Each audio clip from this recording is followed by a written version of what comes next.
Hello children, welcome back to your Hindi class. Class 2, Banmala. In the previous class, I have already taught you about this Banmala. Today, I am going to give you more information about this chapter. तो बच्चों, आज को फिर हम लोग बनमाला ही पढ़ेंगे। पिछले class में हम लोग जो पढ़े थे उसे एक बार दोहराते हैं, फिर हम लोग अगली अध्याय शुरू करते हैं। तो बच्चों, पिछले क्लास में आप लोगों ने जाना था कि हिंदी भाषा में या कोई भी भाषा में वर्ण होते हैं जिसके बिना की कोई भी शब्द या वाक्य नहीं बन सकते। तो हम लोग पढ़े थे कि हिंदी में दो तरह के वर्ण होते हैं, स्वर वर्ण और व्यंजन वर्ण।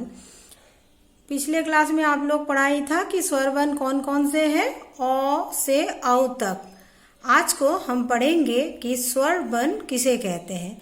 स्वर वर्ण उसे ही कहते हैं कि जिन्हें बोलने के लिए दूसरी ध्वनि की मदद नहीं लेनी पड़ती है। जैसे देखिए अ, आ, छोटी, बड़ी, छोटू, बड़ू, री, ए, ऐ, ओ, औ। ये सबको बोलने के लिए हमें दूसरी किसी ध्वनि की मदद नहीं लेनी पड़ती, इसलिए इन्हें हम स्वर वर्ण कहते हैं। व्यंजन वर्ण के बारे में पिछले क्लास में आप लोगों को मैंने कहा था कि व्यंजन वर्ण क से ह तक है। तो आज मैं आप लोग को उसकी बताती हूँ ठीक से। व्यंजन वर्ण वो वर्ण है जिन्हें बोलने के लिए स्वरों की सहायता लेनी पड़ती है। आज हम ये जान पाए। अब इसके बावजूद भी कुछ अतिरिक्त वर्ण है, जैसे अंग, आ, ड में बिंदु, ढ में बिंदु, क्ष, त्र, ज्ञ और श्र। अच्छा, अब तक आप लोगों ने वर्ण के बारे में ज्ञान पा लिया है। अब मैं पढ़ाऊंगी मात्रा। देखिए, मात्रा के बिना तो कोई भी शब्द पूरा नहीं हो सकता है, और शब्द के बिना कोई वाक्य नहीं बन सकता है, और वाक्य के बिना हम लोग कोई भाषा ठीक से बोल नहीं पाएंगे या किसी को कुछ भी समझा नहीं पाएंगे। तो देखिए बच्चों, मात्रा किसे कहते हैं। स्वरों का प्रयोग व्यंजनों के साथ मात्रा के रूप में होता है। अ को छोड़कर प्रत्येक स्वर का चिन्ह होता है, जिसे हम मात्रा कहते हैं। आप लोग ये चिन्ह पहले कक्षा जैसे अपर और ट्रांजिशनल में भी पढ़ चुके हैं, लेकिन आज को मैं फिर आप लोग को वो दोहराती हूँ।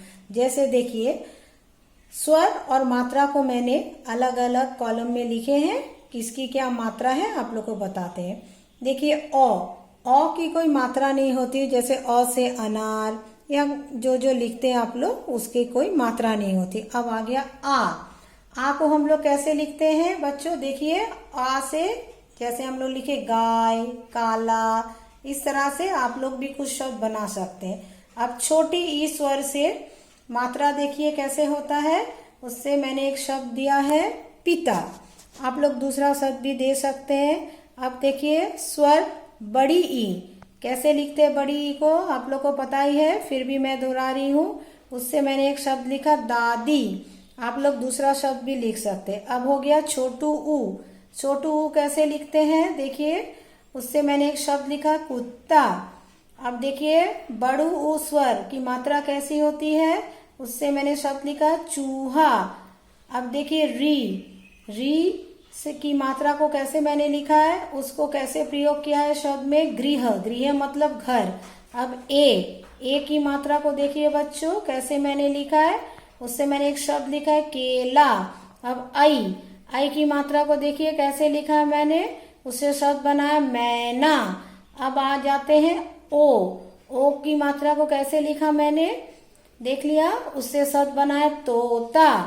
औ की मात्रा कैसे लिखते हैं, ऐसे, उससे क्या शब्द बनाए, कौवा। इस तरह से आपने देखा कि अ को छोड़ के आ से औ तक मात्रा का प्रयोग हम लोग विभिन्न शब्द में किस तरह से करते हैं।